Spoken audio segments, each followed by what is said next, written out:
Il me reste 21 jours avant ma défense de titre et la semaine dernière j'ai posé les bases avec le premier épisode et aujourd'hui on va enchaîner avec le deuxième épisode et on va se concentrer sur une chose qui est très importante dans ma préparation, le cardio. Et en toute transparence, c'est pas mon point fort, c'est quelque chose que je peux nettement améliorer.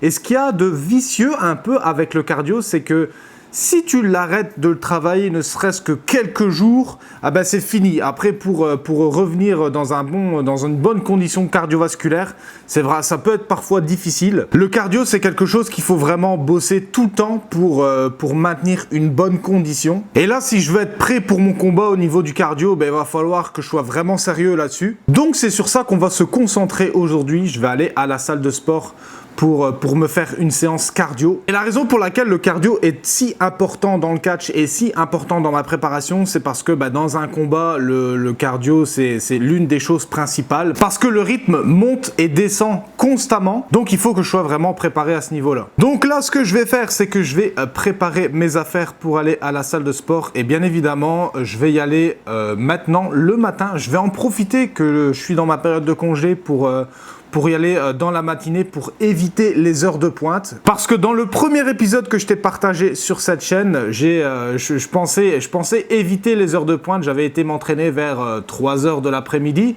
Je me suis dit, ouais, 3 heures de l'après-midi, il doit pas avoir trop de monde. Mais j'avais oublié qu'on était à Montréal et à Montréal, il y a un peu du monde n'importe quand. Mais là, vu qu'on est mardi, je regarde l'heure, il est 10h42 du matin. Je pense qu'on ne devrait pas être trop dans la merde en ce qui concerne les heures de pointe. Donc je vais finir de préparer tout ça et on se retrouve juste après. Direction salle de sport. Bon, on va pas se le cacher, le cardio c'est vraiment pas une partie de plaisir, c'est pas ce que je préfère faire. Mais c'est essentiel, même si je devais prendre en dehors du catch, en dehors de ma préparation, c'est quelque chose de super important pour ta santé cardiaque et c'est quelque chose que je recommande de faire à tout le monde. Même si là, la salle de sport, c'est pas un équipement, on va dire, idéal à faire c'est pas vraiment un équipement cardio idéal pour ma préparation, mais ça va quand même faire le travail. Mais je vais t'expliquer un petit peu plus en détail une fois que je serai pendant ma séance cardio de pourquoi c'est pas le matériel idéal, parce que le cardio catch est un peu différent qu'un cardio traditionnel. Donc là j'arrive à la salle de sport et je vais te parler de ça un petit peu plus en détail une fois à l'intérieur. Bon ok, c'est parti pour la séance cardio.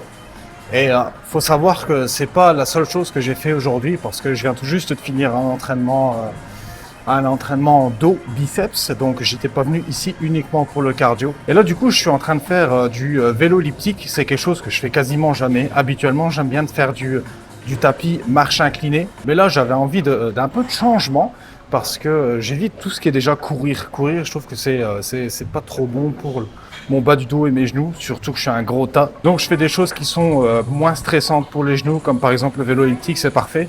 La marche inclinée aussi, c'est parfait. Mais ce qui est encore meilleur, c'est de faire du cardio in-ring. Ça, c'est vraiment tip top pour la préparation physique en ce qui concerne le catch. Chose que j'ai déjà fait ici auparavant, il y a pas si longtemps d'ailleurs. Mais le problème, c'est que quand c'est pendant mes horaires de travail, c'est un peu chaud.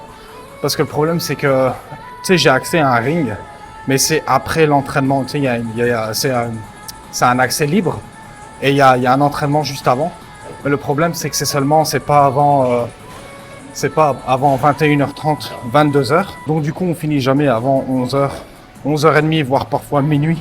Et quand je travaille le lendemain, c'est vraiment difficile en termes de récupération. Donc c'est pour ça qu'ici, temporairement, j'ai arrêté de faire ça parce que j'ai pas envie que ça ait trop d'impact sur ma récupération. Et je préfère trouver une alternative avec du cardio que tu peux faire en salle de sport. C'est pas ce qu'il y a d'idéal, mais bon, on s'adapte et on peut quand même trouver des solutions à tout.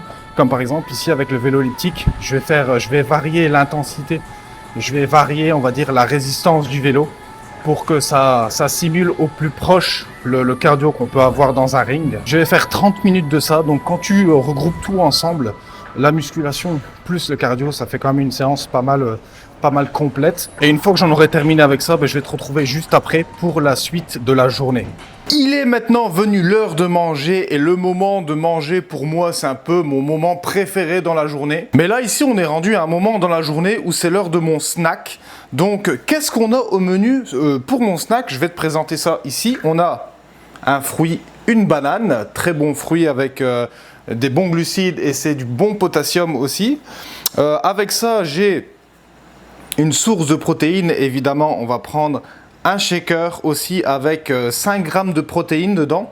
Non, 5 grammes de protéines, qu'est-ce que je raconte? Tu as 30 grammes de protéines et tu as 5 grammes de créatine. Si jamais ça t'intéresse, par curiosité, le type de protéines que je prends, c'est ça ici de Shop Santé, de la whey isolate. Et en termes de créatine, c'est ça. C'est ce pot ici. La marque, c'est Magnum. Donc c'est de la créatine monohydrate, ça fait très bien le travail.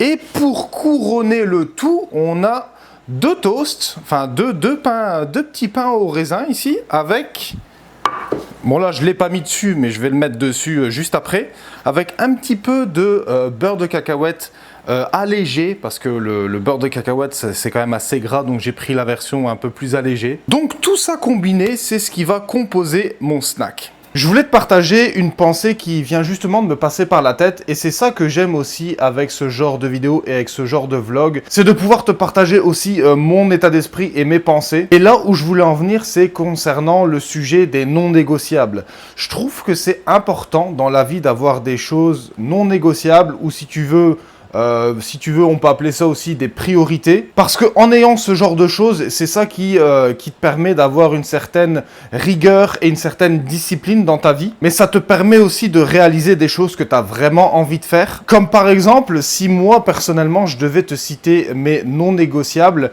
c'est 3 choses.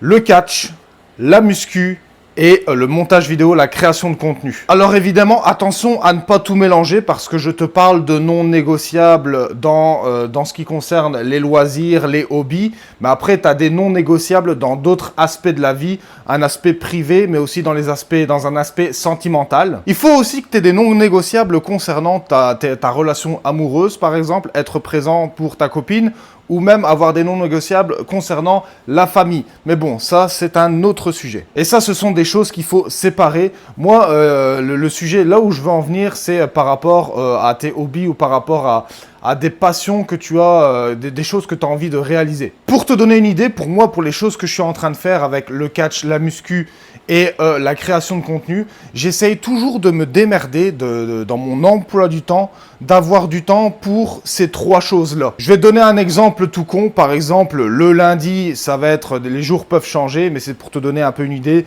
Le lundi, je vais me concentrer dans l'écriture des vidéos. Le mardi soir, je vais aller m'entraîner à la salle de sport.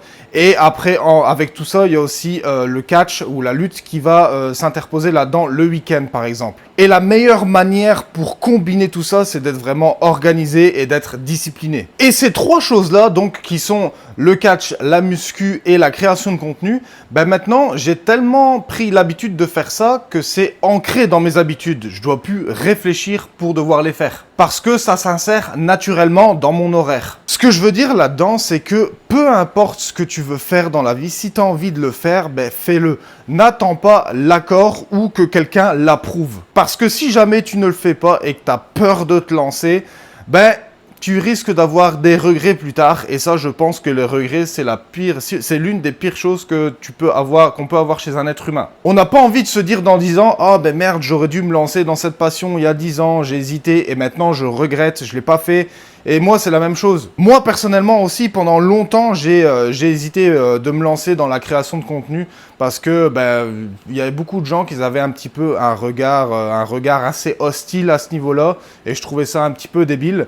Mais au bout d'un moment, je me suis dit, merde, maintenant, j'en ai plus rien à foutre, je vais me lancer là-dedans parce que j'ai envie de le faire, parce que j'ai envie d'essayer. Si ça marche, tant mieux. Si ça marche pas, tant pis, mais je vais le faire. Donc voilà, c'était un petit peu ma pensée de cette journée. Et d'ailleurs, si toi, tu as des priorités ou des non négociables, n'hésite pas à me l'écrire en bas dans les commentaires. On va se concentrer maintenant sur un autre aspect de ma journée et ça va concerner le montage vidéo.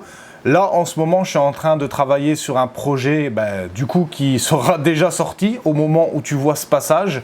Mais tout ça, c'est pour te montrer un petit peu le behind the scenes, si on veut, derrière les backstage. Mais aussi pour te montrer mon environnement de travail. Et donc là, pour te donner une idée, j'aime beaucoup parce que, en fait, je peux travailler sur un grand écran. Donc, pour t'expliquer, pour te faire ça très simple, À la base, j'ai un ordi portable ici que tu vois juste ici en dessous. Mais par contre, c'est un écran 13 pouces, donc c'est un écran qui peut quand même être assez limité concernant pour faire du montage vidéo. Donc du coup, ce que je fais, je raccorde mon ordi portable à cet écran-là qui est beaucoup plus grand. Et je suis aussi plus efficace dans mes montages parce que ça me prend moins de temps, je vais plus vite et je fais ça aussi à la souris.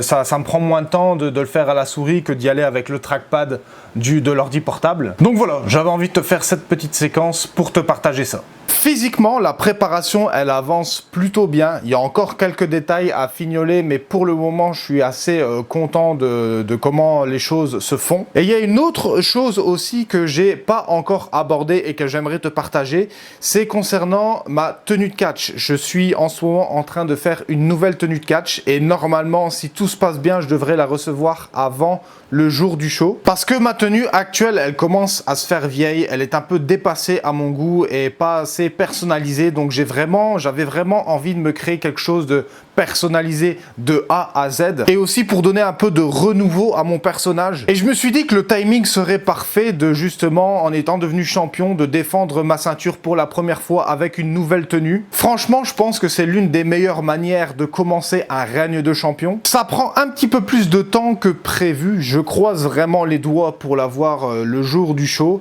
Mais si elle sort comme j'ai envie qu'elle sorte, ça va vraiment être une tenue de malade. J'ai vraiment hâte de la recevoir et de vous partager ça. Donc voilà concernant cette journée, et c'est ça qui va conclure un petit peu cet épisode 2. J'espère vraiment que tu as apprécié le contenu que je t'ai partagé. N'hésite pas à t'exprimer dans l'espace commentaire si tu as envie d'interagir ou tu as envie de commenter par rapport à quelque chose ou même si tu as une question. Si tu n'as pas vu l'épisode 1, je t'encourage à aller le visionner. Je vais te le mettre dans l'outro de cette vidéo ici dans quelques secondes.